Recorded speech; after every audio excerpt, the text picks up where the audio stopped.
এই বোনটা কি বলে শুনুন, ভালো লাগবে। কথাগুলো শুনে যান খালি একটু, বোনটা কি বলে।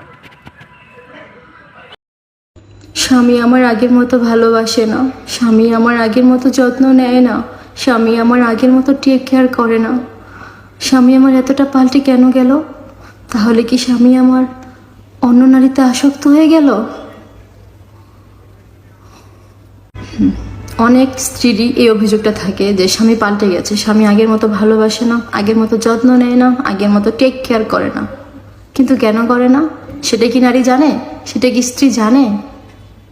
একটা স্বামীর পাল্টে যাওয়ার, একটা স্বামী চেঞ্জ হয়ে যাওয়ার জাস্ট একটা কারণ আলোচনা করব। সে কারণটা হচ্ছে স্বামীর মুখে মুখে তর্ক করা। যেসব স্ত্রীরা স্বামীর মুখে মুখে তর্ক করে, সেসব স্ত্রীরা স্বামীর কাছ থেকে ভালোবাসা খুব দ্রুত হারিয়ে ফেলে।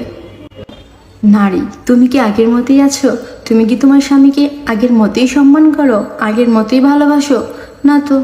যদি বাসতে, যদি সম্মান করতে, তাহলে স্বামী যখন রেগে গিয়ে আগুন হয়ে দুইটা কথা বলে, সে ভুলই বলল, বুঝলাম সে ভুলভালই বলল। সে যখন রেগে যায় তখন তার মাথা ঠিক থাকে না, তখন তার যা খুশি তাই বলে। তুমি সেই কথাটাকে রাইট করার জন্য চিচি চিচি আরো জোরে জোরে কথা বললে। এতে করে কি হলো? ঝগড়া বাড়লো, তোমার প্রতি তার ভালোবাসা কমলো, তুমি তার চোখে কালনাগিন্নির মতো হয়ে গেলে। তোমার কঠিন রূপটা সে দেখে নিল, তোমার যে ভালোবাসার রূপটা, যে ভালো রূপটা, সেটা ঢেকে গিয়ে তোমার যে রাক্ষসী রূপটা সেটা প্রকাশ পেল। এতে করে স্বামীর মনে তোমার প্রতি একটা একটা ক্ষিপ্ত, সে খুব রেগে মেগে ক্ষিপ্ত হয়ে যাবে। তোমাকে দেখলে তার কাছে ভয়ঙ্কর মনে হবে যে সেরকম তার কুৎসিত রূপটা আমি দেখে নিলাম। এতে করে তার মনে তোমার প্রতি যে ভালোবাসাটা আছে না, আস্তে আস্তে সরে যেতে শুরু করে। ঠিক আছে? তো আমি কি বলবো, স্বামীর মনের মতো হওয়ার, স্বামীর মনের মতো গড়ে ওঠার কিছু টিপস বলি। স্বামী যখন রেগে যাবে, ঠিক আছে, সে ভুলভাল বলতেছে, যা বলতেছে বলুক, তুমি চুপ থাকবা, চুপচাপ থাকবা। কারণ নারী, তুমি যে বন্দি সংসারের মায়া জালে, এখান থেকে তো তুমি বেরোতে পারবে না। তাহলে তো তোমাকে চুপ থাকতেই হবে। স্বামীর ভালোবাসা তো তুমি ছাড়তে পারবে না।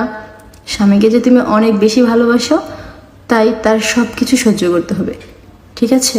তাই বলে এই নয় যে তুমি প্রতিবাদ করবে না। হ্যাঁ, তুমি প্রতিবাদ করবে যখন সে ঠান্ডা হবে। পুরুষ যখন গরম থাকে তখন সেখানে ঘি ঢালতে যেও না, তাহলে আরো জোরে জোরে বেশি বেশি আগুন জ্বলে যাবে। তখন সেখানে পানি ঢালবা, চুপ থাকবা।